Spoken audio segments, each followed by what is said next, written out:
The rain on the day of my parents' departure was a cliché I've never been able to shake. I was 13, standing in the driveway of our modest suburban house, watching their sedan's taillights dissolve into the gray drizzle.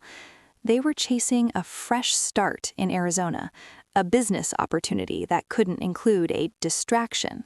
Their word for me, their quiet, bookish daughter. They promised it was temporary, a month, maybe two. They left me with a neighbor, Mrs. Gable, and $200 in an envelope. A month turned to 3. Mrs. Gable's patience thinned with her wallet. The calls to Arizona grew shorter, the excuses vaguer. "We'll send for you soon, Elena. Be good." The person who finally came for me wasn't them. It was a sleek, silent town car that pulled up to Mrs. Gable's porch one October afternoon. The driver opened the rear door, and out stepped a man I'd only seen in polished silver frames in my mother's seldom-opened drawer, my Uncle Silas. He was my mother's older brother, a figure of whispered family legend and resentment, the black sheep who'd chosen finance over family, who'd built an empire while my mother struggled. They hadn't spoken in a decade. He looked at me, a skinny girl with 2 big eyes and a library book clutched to her chest, and his stern face did something complicated. "Elena," he said, his voice like gravel wrapped in velvet, "get in the car. You're coming home with me." There was no discussion. He settled things with a tight-lipped Mrs. Gable, loaded my single suitcase into the trunk, and we drove away from everything I knew. We drove to a different world, a limestone mansion on the North Shore, silent except for the rustle of trees and the ticking of a grandfather clock in a 2-story library. Uncle Silas was not warm. He was precise. He enrolled me in the best private school. He hired a gentle, firm tutor to help me catch up. He expected excellence, but he also provided it. He didn't hug me, but he'd leave new books by my bedroom door, histories, philosophies, novels about resilient heroines. He'd quiz me at dinner about my day, his eyes missing nothing. His care was not affectionate, it was architectural. He was building a person out of the abandoned materials left on Mrs. Gable's porch. My parents called, eventually. When they learned I was with Silas, their tone changed from vague guilt to avaricious curiosity. "Is he taking care of you? Is the house very grand?" They sent birthday cards with $20 bills, which felt like a mockery. I saved them in a jar, a tiny monument to their inadequacy. Silas saw the jar. He never mentioned it, but one day he took me to open my first investment account. "Money is a tool, Elena," he said, as the banker fussed over papers. "It is neither good nor evil. It is amplifier.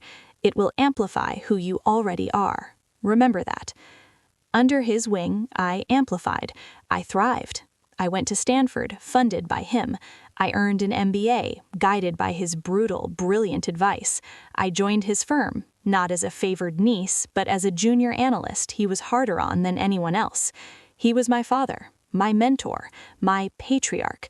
The word uncle felt too small for him. My mother, Lydia, remained a phantom on the periphery. She'd send dramatic emails about her struggles, hinting at needs. Silas would have a discreet fund transfer sent with no note. He called it noise management. I learned to do the same, building a callus over the old wound of her abandonment. Then, 3 months ago, Silas had the stroke. It was swift, debilitating, and final.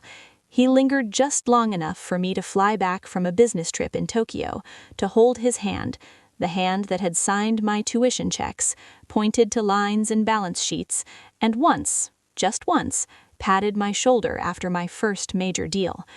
In his last conscious moment, his sharp eyes found mine. "The library," he rasped, "the Dante. The truth is in the margins." He slipped into a coma and never awoke. The funeral was a society event. My mother and father flew in, dressed in new, somber clothes that smelled of bargain racks. They wept performatively. They clung to me, calling me their brave girl, their eyes already scanning the vaulted ceilings of the church, calculating. I held myself together, a pillar of cool grace, the woman Silas built.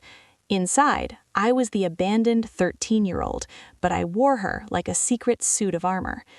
Now it was the day of the will reading. We sat in the deep leather chairs of Silas's personal lawyer, Mr. Thorne.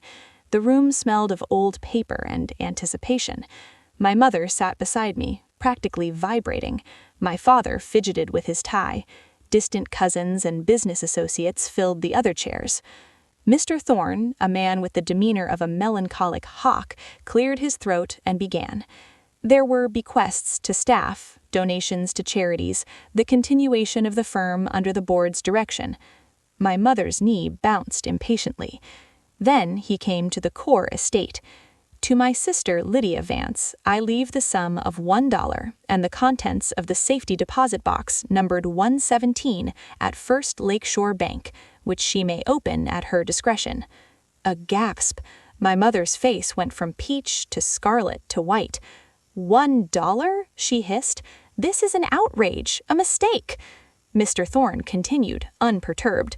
The entirety of my remaining estate, including the primary residence, its contents, all financial instruments, and my controlling interests in Vance Holdings, I leave to my daughter, Elena Grace Vance. The room erupted, not with applause, but with shock. Daughter? He never legally adopted me, but he had claimed me in the only way that mattered to him, in his will. My mother shot to her feet. Daughter? She is my daughter. This is coercion. He brainwashed her. She manipulated a sick old man. She pointed a shaking manicured finger at me. You did this. You stole from me, from us. I didn't look at her. I looked at Mr. Thorne and gave a slight, imperceptible nod. He opened a drawer and produced a second, smaller document. There is a codicil, he said, his voice cutting through my mother's tirade. A video recording to be played upon any contestation of the will's terms. He pressed a button on a remote. A flat-screen monitor on the wall flickered to life. There was Uncle Silas, sitting in his library, looking frail but his eyes as sharp as ever. He stared into the camera. If you are seeing this, Lydia, you are causing a scene, he began, dry as dust. You are contesting my will, which means you learned I left you $1. You always were predictable. My mother choked, sinking back into her chair. You abandoned your child, Silas continued, his voice gaining steel. You left her like an unwanted parcel. You ceased to be her mother the moment your taillights vanished in the rain. I became her parent. I fed her, housed her, educated her, and loved her. You have no claim to her, and no claim to the wealth I built, which you once scorned as heartless money.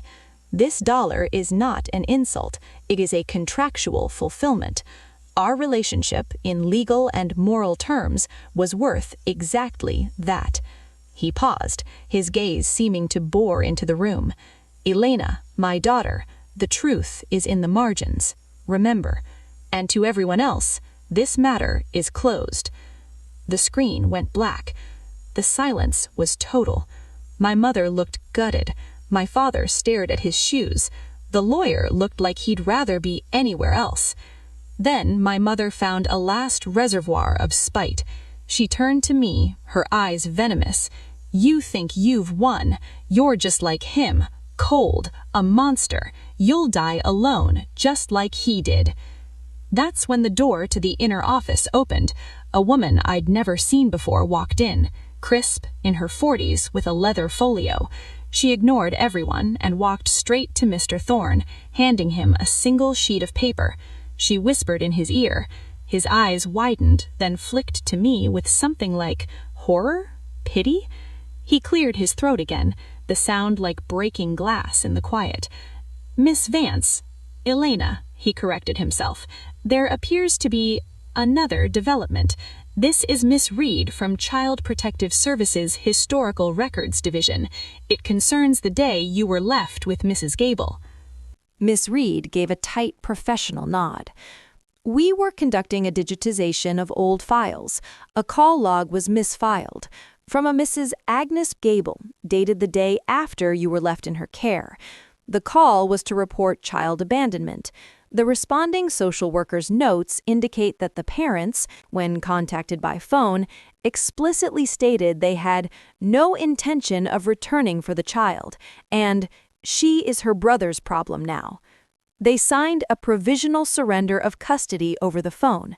The file was closed when Mr. Silas Vance assumed guardianship, as it was deemed of family placement. But the legal surrender, it was never formally rescinded. She let the words hang. My mother's face was a mask of frozen panic. What does that mean?" my father stammered. Mr. Thorne answered, his voice heavy. "It means that Lydia and Charles Vance legally terminated their parental rights 24 hours after they left Elena. They didn't just abandon her, they relinquished her. Silas Vance didn't just take in a niece, he took in a legal orphan, which makes his designation of her as his daughter not just sentimental, but a reflection of a far more profound legal reality."